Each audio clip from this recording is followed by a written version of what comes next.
ഇനി നമുക്ക് ഏത്തപ്പഴം വെച്ചിട്ട് നല്ലൊരു ഇടിയപ്പത്തിൻ്റെ റെസിപ്പി നോക്കാം. ഈ ഇടിയപ്പം നമ്മൾ ഇന്ന് ഉണ്ടാക്കുന്നത് ഇത് ഇൻഡസ് വാലിയുടെ സ്റ്റെയിൻലെസ് സ്റ്റീൽ സ്റ്റീമറിലാണ്. 2 തട്ടുള്ള ഒരു സ്റ്റീമറാണ്. ഇതിൻ്റെ വിശദമായിട്ടുള്ള റിവ്യൂ നമ്മൾ നമ്മുടെ യൂട്യൂബ് ചാനലിൽ അപ്ലോഡ് ചെയ്തിട്ടുണ്ട്. അപ്പോൾ നല്ല സ്റ്റെയിൻലെസ് സ്റ്റീലാണ്, അതുപോലെ ഇൻഡക്ഷൻ ബേസിലൊക്കെ വർക്കാകും.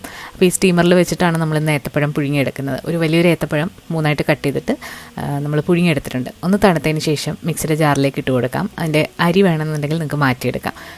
കുറച്ച് വെള്ളം കൂടെ ഒഴിച്ചിട്ട് നന്നായിട്ട് ഇതുപോലെ ഒന്ന് അരച്ചെടുക്കുന്നുണ്ട്.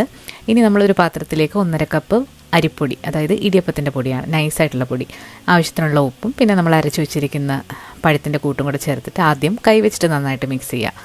കൈ വെച്ചിട്ട് മിക്സ് ചെയ്യുമ്പോൾ വെള്ളം പോരാൻ തോന്നുകയാണെന്നുണ്ടെങ്കിൽ വളരെ കുറച്ച് ചൂടുവെള്ളം, നല്ല തിളച്ച വെള്ളമാണ്, അതും കൂടെ ചേർത്തിട്ട് നല്ല സോഫ്റ്റായിട്ട് കുഴച്ചെടുക്കാം. ഇനി നമുക്കിത് ഇടിയപ്പമായിട്ട് ചുറ്റിച്ചെടുക്കാം. അപ്പോൾ നമ്മുടെ ഈ ഒരു സ്റ്റീമർ നിങ്ങൾക്ക് വാങ്ങാൻ താല്പര്യമുണ്ടെങ്കിൽ കമൻറ്റ് ചെയ്യുകയാണെന്നുണ്ടെങ്കിൽ ലിങ്ക് നമ്മൾ ഡയറക്റ്റ് മെസ്സേജ് ചെയ്യുന്നതാണ്. അതുപോലെ നമ്മുടെ കൂപ്പൺ കോഡായിട്ടുള്ള ബിൻസി യൂസ് ചെയ്യുകയാണെന്നുണ്ടെങ്കിൽ നിങ്ങൾക്ക് 12% ഡിസ്കൗണ്ട് കിട്ടും. ഓൾറെഡി ഉള്ള ഡിസ്കൗണ്ടിന് പുറത്താണ് 12% ഡിസ്കൗണ്ട് കിട്ടുന്നത്. അപ്പോൾ എല്ലാവരും ഒന്ന് ട്രൈ ചെയ്ത് നോക്കാം. അപ്പോൾ ഈ ഒരു ഇടിയപ്പം വന്നിട്ട് നമുക്ക് ചിക്കൻ കറിയുടെ കൂടെയോ ഏത് കറിയുടെ കൂടെ വേണമെങ്കിലും കഴിക്കാം, അല്ലാന്നുണ്ടെങ്കിൽ തേങ്ങാപ്പാലിലും മിക്സ് ചെയ്തിട്ട് കഴിക്കാവുന്നതാണ്. നല്ല ടേസ്റ്റിയാണ്. അപ്പോൾ എല്ലാവരും ഒന്ന് ട്രൈ ചെയ്ത് നോക്കിയിട്ട് ഫീഡ്ബാക്ക്സ് അറിയിക്കാം.